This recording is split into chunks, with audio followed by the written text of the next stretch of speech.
To bring Alexis back from Glendale, Arizona right now, where she's covering the Super Bowl. We also have, and this busy market, it's not just the Super Bowl. You have to wait, by the way, a little while to this. I know it's throwing you off your game to have to talk about the market all day, and you were thinking you were talking about football.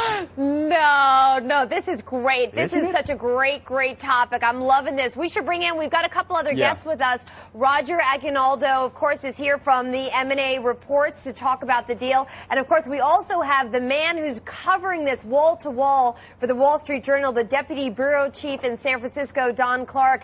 Let's get started with you, Don. Tell us about this deal. How big is it?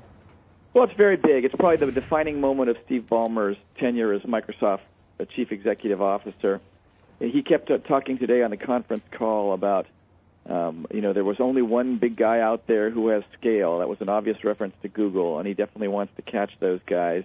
And obviously, time is of the essence. He sees Google consolidating its position, and he wants to get in the game, and he thinks the best way to do it is to have the Microsoft and Yahoo development teams working together. This is all about catching Google, isn't it, Roger? I mean, what did you make of it when you heard it this morning? Well, this is really two things here. One, it's a social community play, and it's a content play leading up to advertising revenue.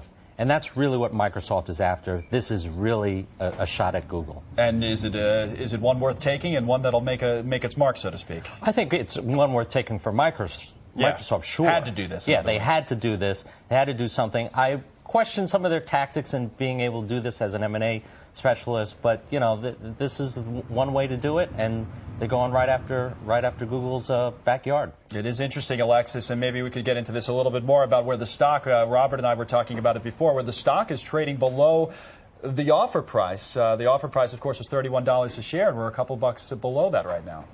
Yeah, I mean, Don, my expectation is I'd be shocked if Yahoo didn't agree to go through with this deal. But tell us, the markets are certainly giving it a slight discount to the 62% premium, or at least that's where it's trading right now. What do you think? I mean, does Yahoo take the deal, and what does this mean for Google? Well, it's clear they haven't wanted to. Microsoft's been after them off and on for 18 months here quietly.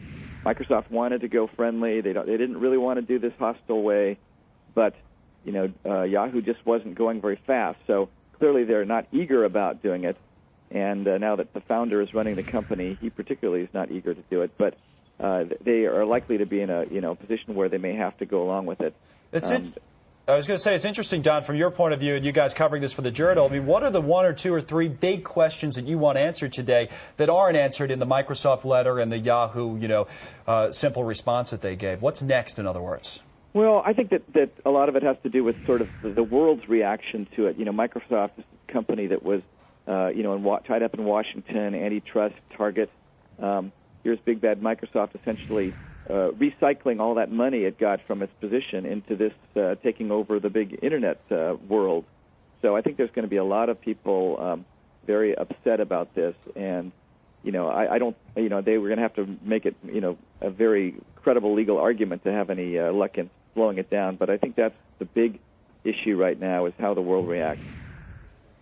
Roger, I'd love to ask you, we've been talking about the M&A market. We've been talking about it for months now, and a lot of people are going to read the tea leaves of this deal and question whether or not this could be a big deal, big year for big deals, because clearly the guys who've got some money see some valuation. What do you think about this? Is this the first of more to come? I believe it's the first of more to come. We talked about this a few weeks ago, that M&A is going to be a big deal this year, and especially among the corporates. This is a typical example of what we're talking about. Microsoft has a lot of cash.